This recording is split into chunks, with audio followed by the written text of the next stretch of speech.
Okay, so this is version C of the decision pre-release material practice questions. And we are starting with Tina building her rockery. So we have been given, in the order it happens, all of the different tasks that we're going to have to do, and then we're asked to construct an activity network.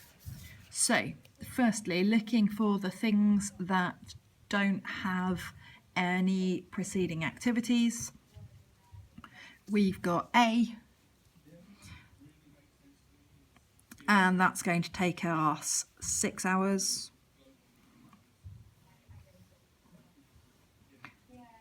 And then we've got B, and B is going to take us 3 hours,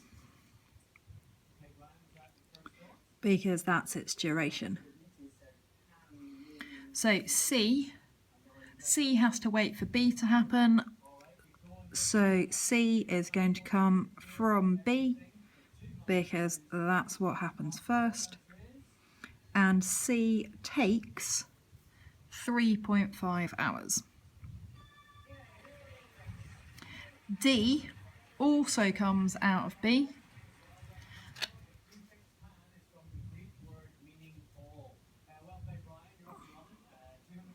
So D has to come out from B, and D has a duration, so takes 3 hours. We've then got E. So E has a preceding activity of C. So E is going to come out from C.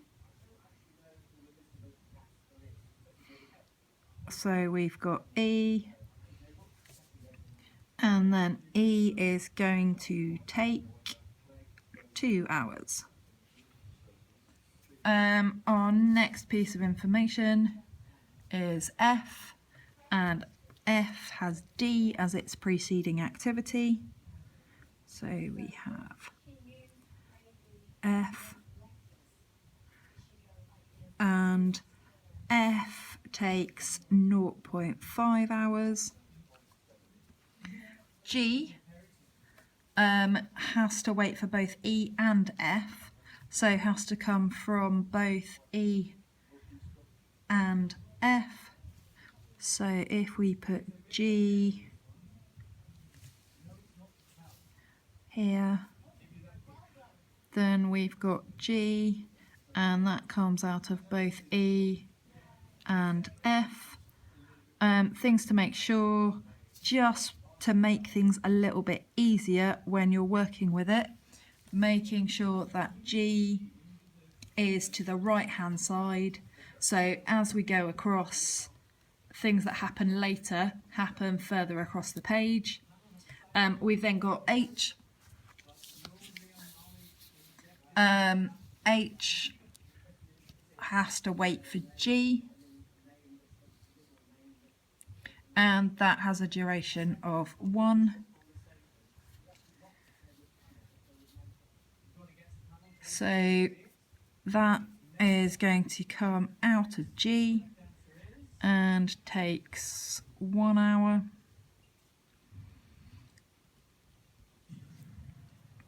And then I has F as its preceding activity. So I is going to have to come out of F, and I had a duration of 1. Then we've got J, and J has 3 preceding activities. So J is going to be further along.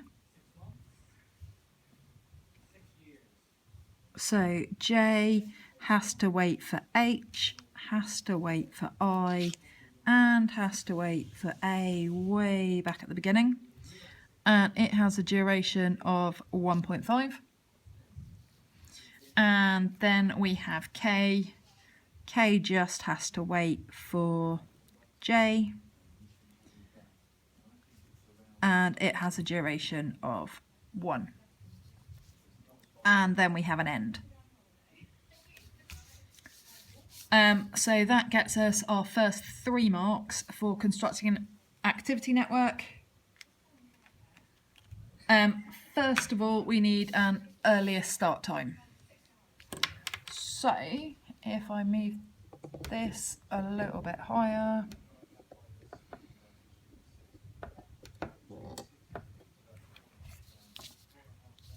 okay, so when we're starting off, we don't have to wait for anything, so we have a start time of 0. So the start time for these two, the earliest time they can start is when B has finished. So if B can start at 0 and takes 3 hours, the earliest that these two things can start is going to be 3. So looking at E, if C starts at 3 and takes 3.5 hours, that's going to take 6.5. If D starts at 3 and takes 3 hours, that's going to take 6. Then we have G. So G has to wait for both of these. So E is going to have finished at 8.5, and F starts at 6, takes a half, so is going to finish at 6.5. When you're waiting for 2 things to happen, you have to wait for the slowest one. So this is going to be 8.5. So 8.5 and 0.5 gives us 9. So going into I, this 6 takes 0.5, so this is going to be 6.5.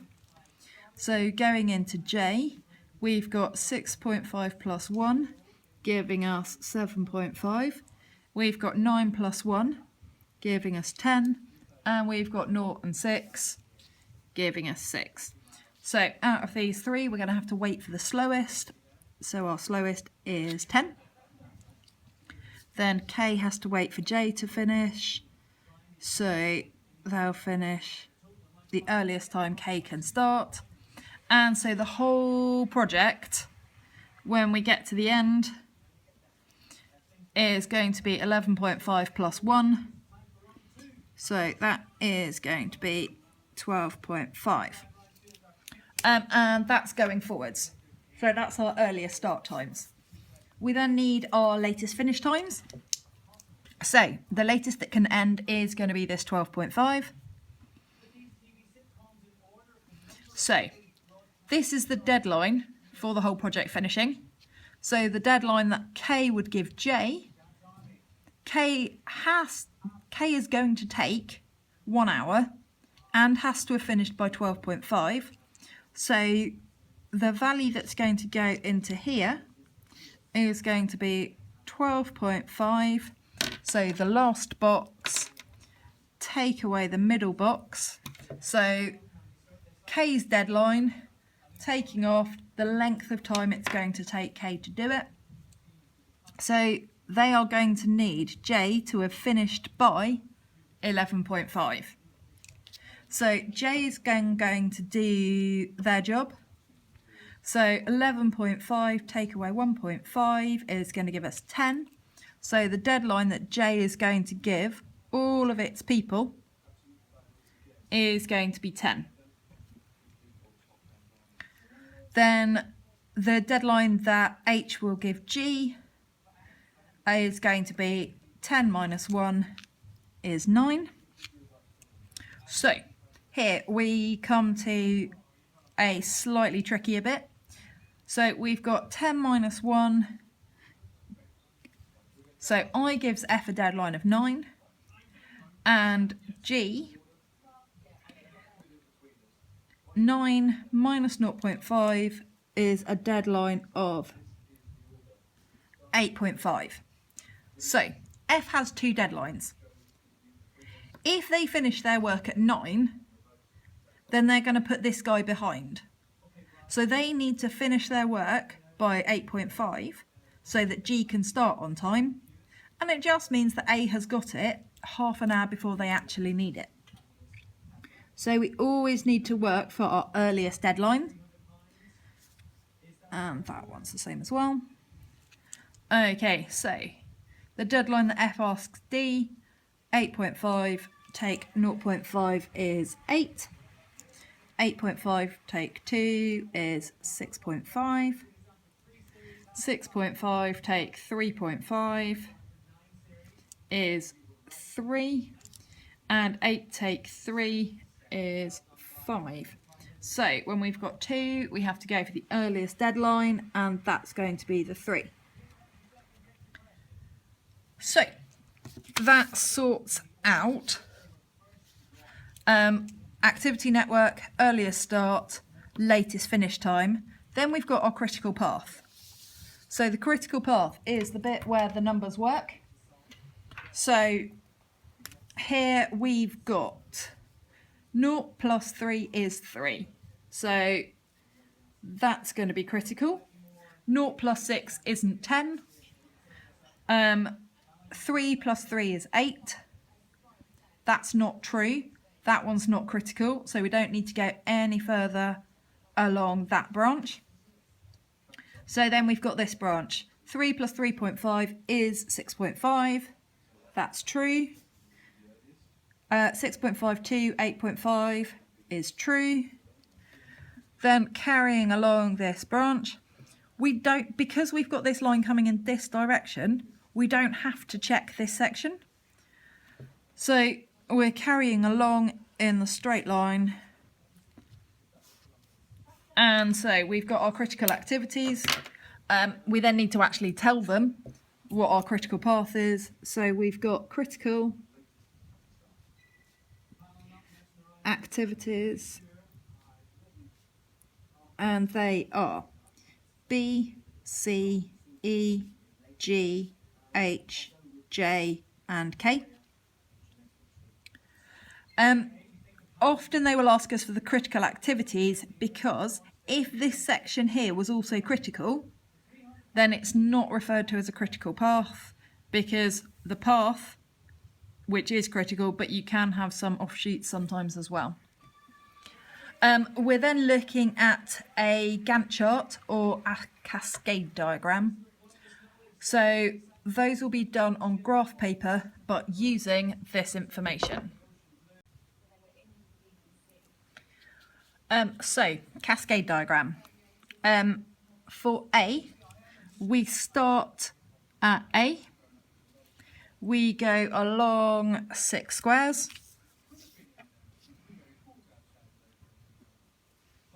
So this is the duration of our activity. And then this deadline is where we have to finish it. So we have a deadline of 10. So we've then got this section here, which is called float. So what you can see from here is A has a pretty massive float. Then we're looking at B. So B starts at 0. It takes 3 squares. And it finishes at 3, so has no float.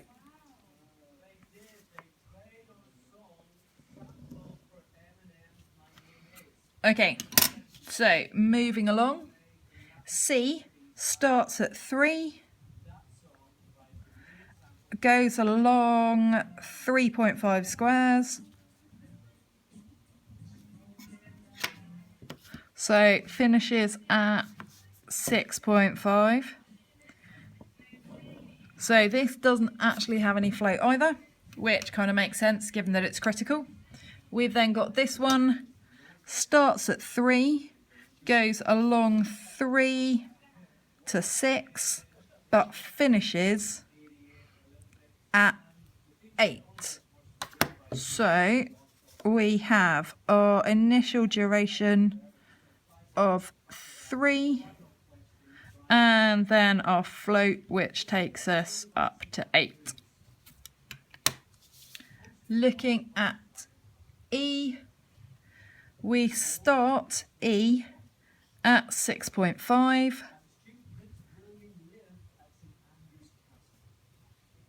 So it goes up 2 squares, so 2 squares takes us up to 8.5. And it finishes at 8.5, so we have no float.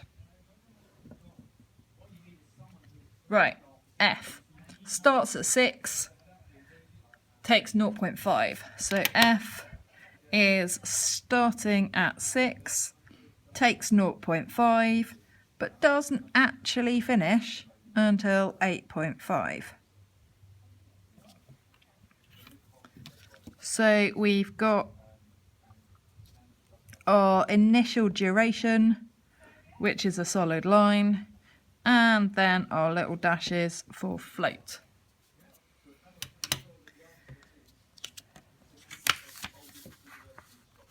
G starts at 8.5, takes 0.5 and finishes at 9. And so again has no float. I starts at 6.5,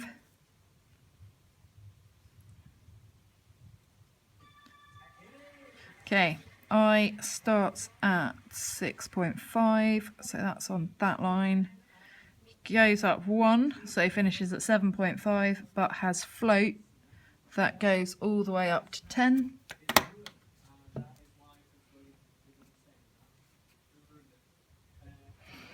So that is I.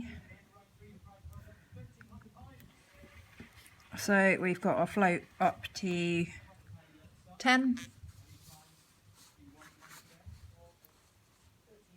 So we've then got H. H starts at 9.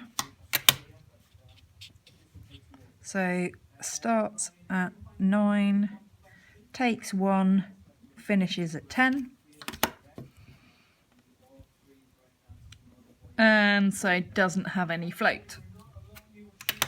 Then we're looking at J, and J starts at 10, takes 1.5 and finishes at 11.5.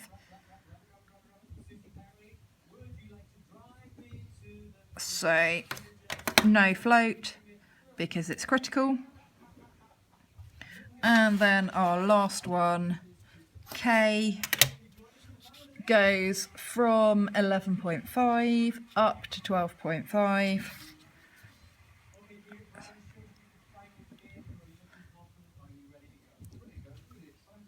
So what we've got here is a cascade diagram. So on our cascade diagram, yeah, that'll do. We've got our critical path. So our critical path is the sections without float. And what you'll see is each one starts where the one before finishes. So we've got that bit, then that one, and then that one. So the critical activities are highlighted in yellow, and everything else has some float. So for something like A, the float would be 4 because it goes, they're free between 6 and 10, and 10 minus 6 is 4. So section B is about Florence. So we are asked to actually draw a network showing the shortest direct walking time between the places on page 5, which I figure is probably these. Okay, so using our data sheet, we've got certain information that we know. So going from GA, we can go from GA to LB, and GA to LB is 10. We could also go from GA to BA, and that is 14. And MF to GA is 15. And those are the only places you can go directly from GA. So LB, if we take LB next, we've already got the 10 done. So we can go from here to BA. Now, obviously, in an exam, everything in the world is done in black pen, so that it scans nice and easily, and because they write that on the front. You could also go from LB to MF, and LB to MF is 9. The only reason that I'm doing this in colour is so that it's a little bit easier to see where we're going. So we've also got LB to MN, so that is 6, and LB to SP, which is 9.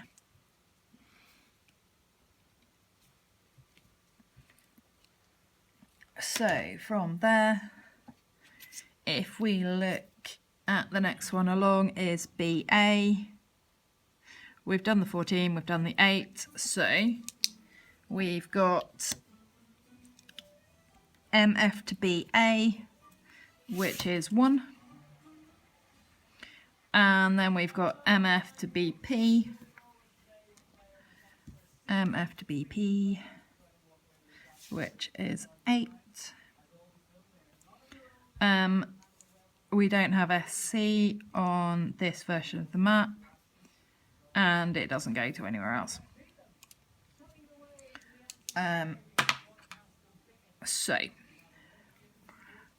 We've done MF. Our next one along is BP. BP goes to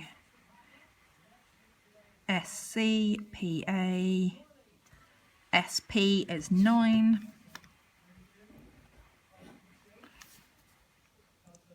And MN is, BP to MN is 14.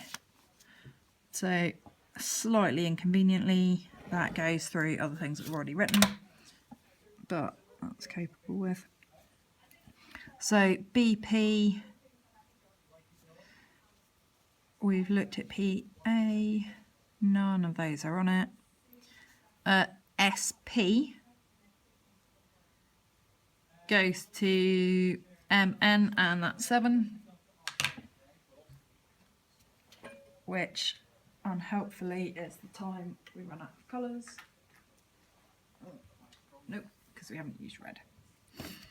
Okay, so we've also got MN to SP. So MN to SP is 7. Okay, so we've drawn the network showing the shortest direct walking times between all of our places. And now we have to do Kruskal's algorithm. So Kruskal's shortest one, doesn't matter where it is, but no loops. So we need to make sure we draw the tree, we need to put on the letters, we check the list is from small to big, and we make sure we write the total. So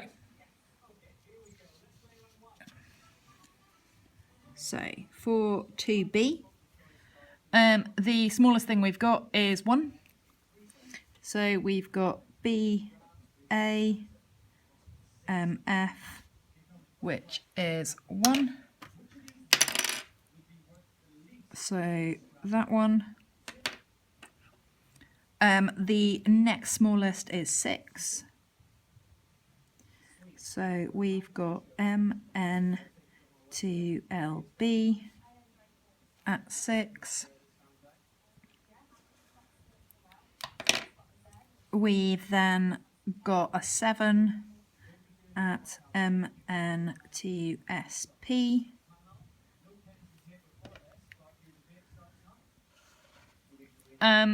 And then we've got 2 8s. So these two could be put on in either order. It doesn't matter which. So we've got LB, BA, which is 8, and MF, BP, also 8.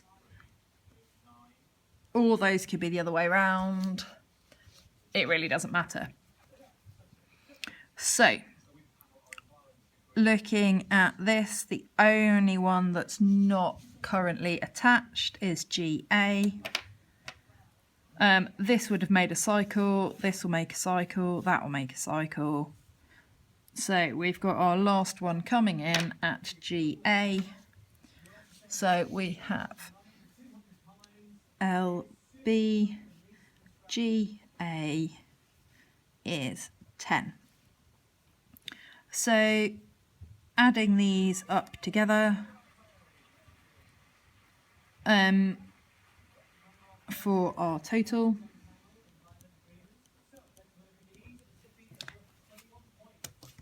and we also need our diagram. Now, it's okay if it's not exactly the same, so long as the right things are connected to each other. So LB goes roughly up to GA, but also goes down to BA, and then across to F. So we've got our minimum connector drawn out. We've got our list that goes from smallest to biggest.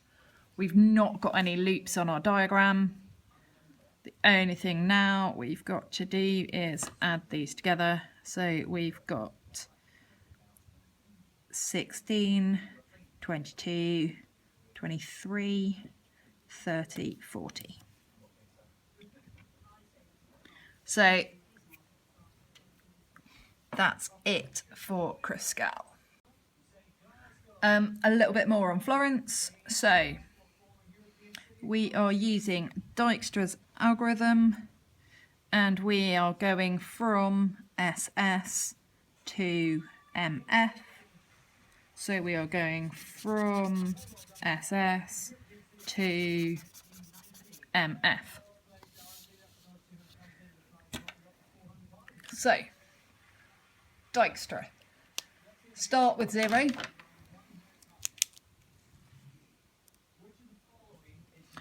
And then we repeat and repeat and repeat. So, box the smallest thing. We've only got 0, so it's got to be that. 1 step in each direction. Gives us 10. Gives us 5. Gives us 5.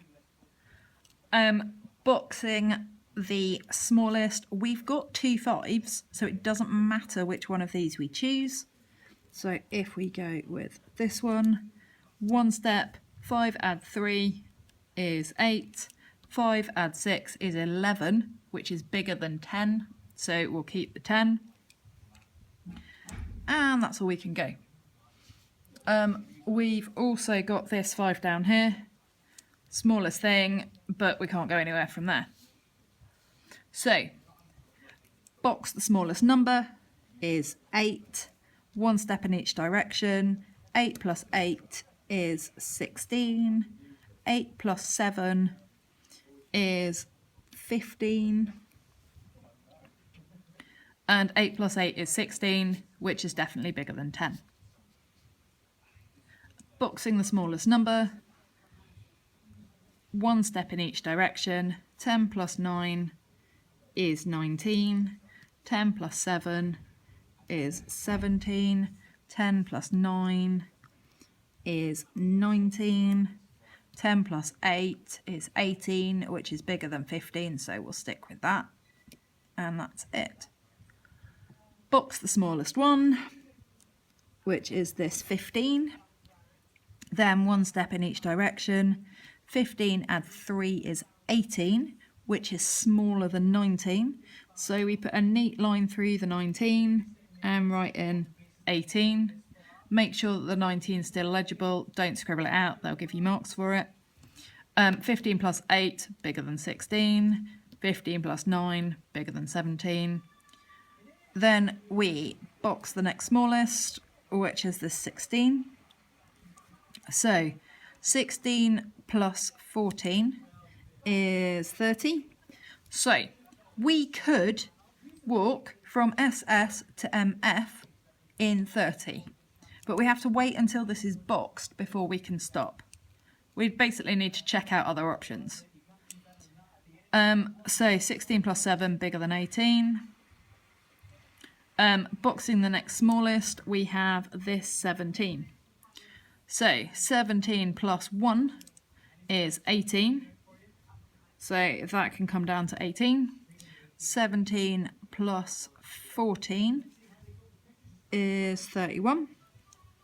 17 plus 9 is bigger. And that's it. Right. We now have two options. We could choose this 18, or we could choose this 18. If we choose this 18, we have boxed the endpoint, so we stop.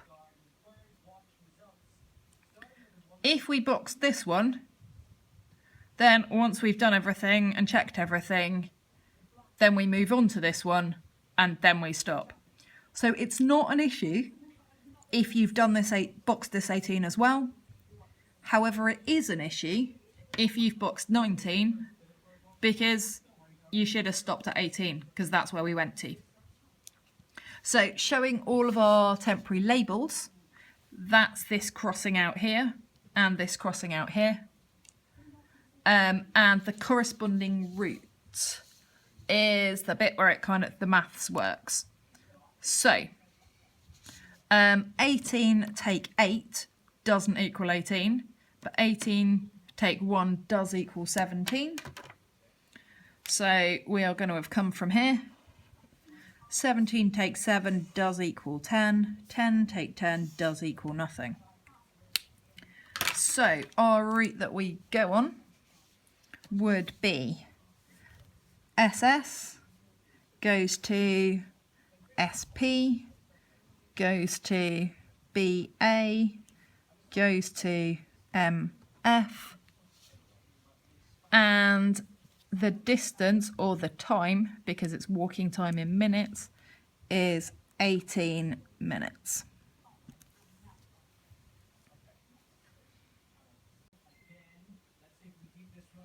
Right, we are now looking at Florence and travelling salesman. So, this bit here, where it says by inspection, just means look at it. So we need to find how to get from MF to SP. So if we look at the map on the other side, we're trying to get from MF to SP. And so the quickest way to do that is going to be to go across to BA and then down to SP. And that will take us 8 minutes. So that's going to take us 8 minutes. So MF to SP is 8 minutes. And it will also take us the same amount walking in the other direction.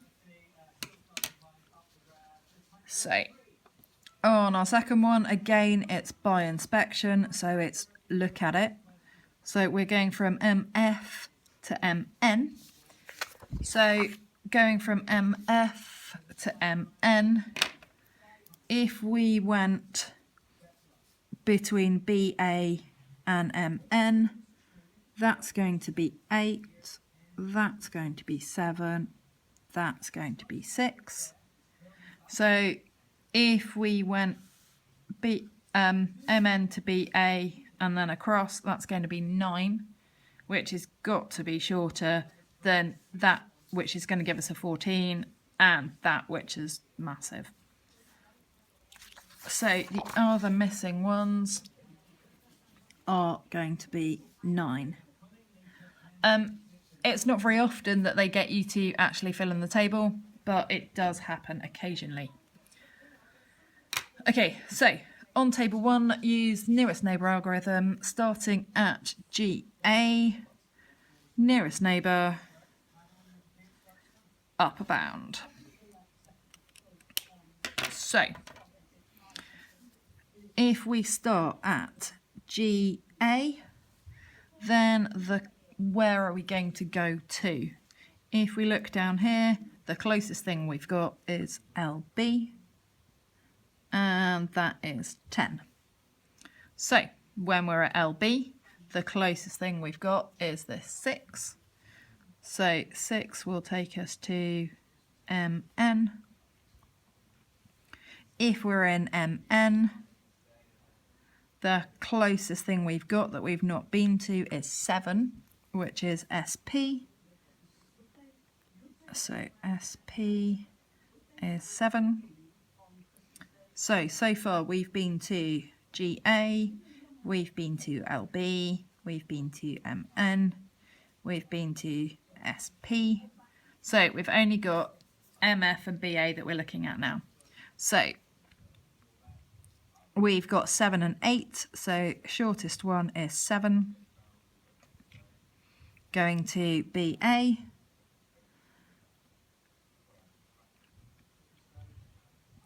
And that is 7.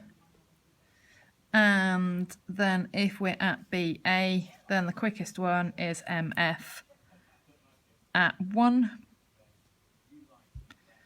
And then we've been everywhere. And because we've been everywhere and we're at tour, we have to go home. Because it doesn't matter who you are, when you go on tour, at the end of it, you've got to go home. So we've got our nearest neighbour algorithm. We're then going to have to add these up.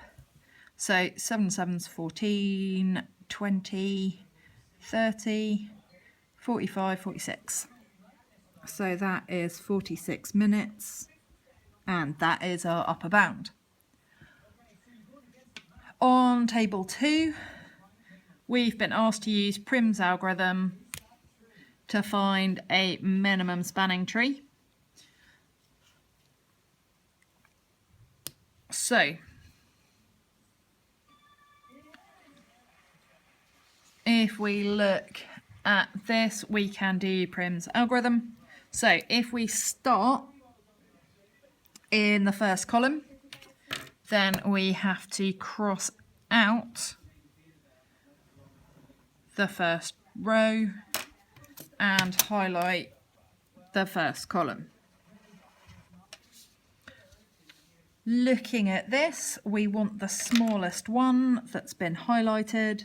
So that's going to be our value of 10. You have to make sure you do the crossing out. You have to make sure you put circles in, because that's what they're looking for when they're trying to work out whether or not you did it right.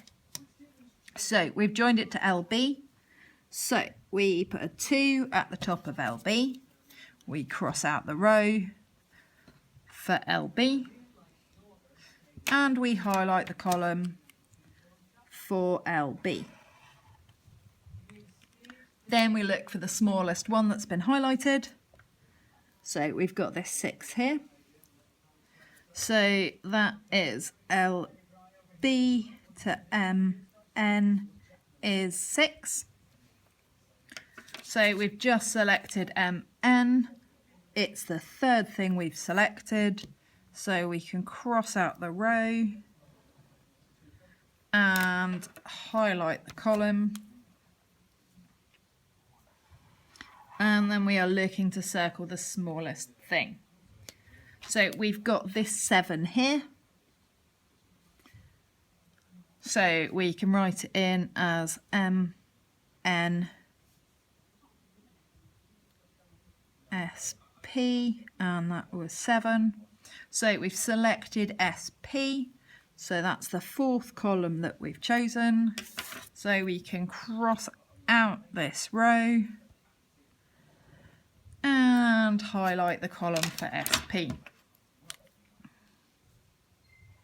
We're then looking for the smallest highlighted thing, and that's going to be this 7.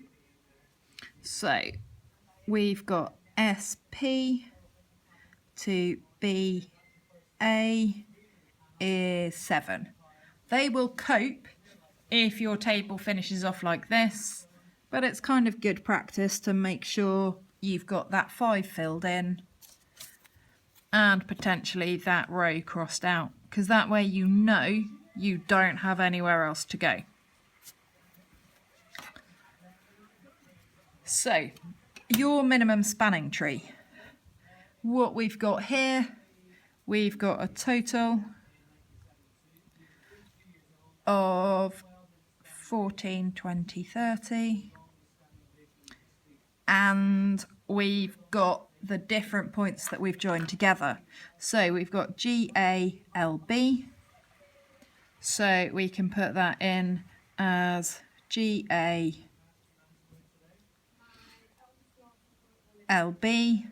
LBMN, then we've got MNSP, and then SP to BA. So we've got our tree. It's a fairly straight tree, but it's a tree. We've got our total, we've got our list, and we've got our circles and our crossing out. So what we're then asked to do is to find the lower bound by deleting MF. So looking at MF, we need to find the 2 smallest. So the 2 smallest in MF are going to be the 1 and the 8.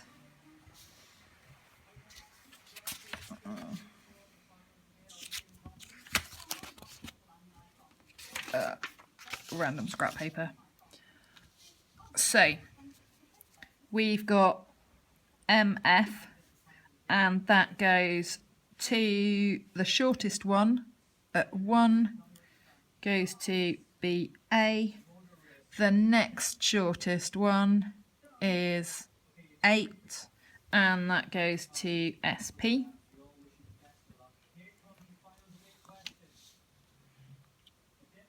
So we've got 1 plus 8 is 9, and then we've got to add it to the total from our tree. So we have 9 plus 30 is 39, and this gives us our lower bound. We are then asked for the interval, and the interval is going to be 39, which is our lower bound, T, which is our tour, 46, which is our upper bound, and then we need inequalities between those, so they are going to go this way.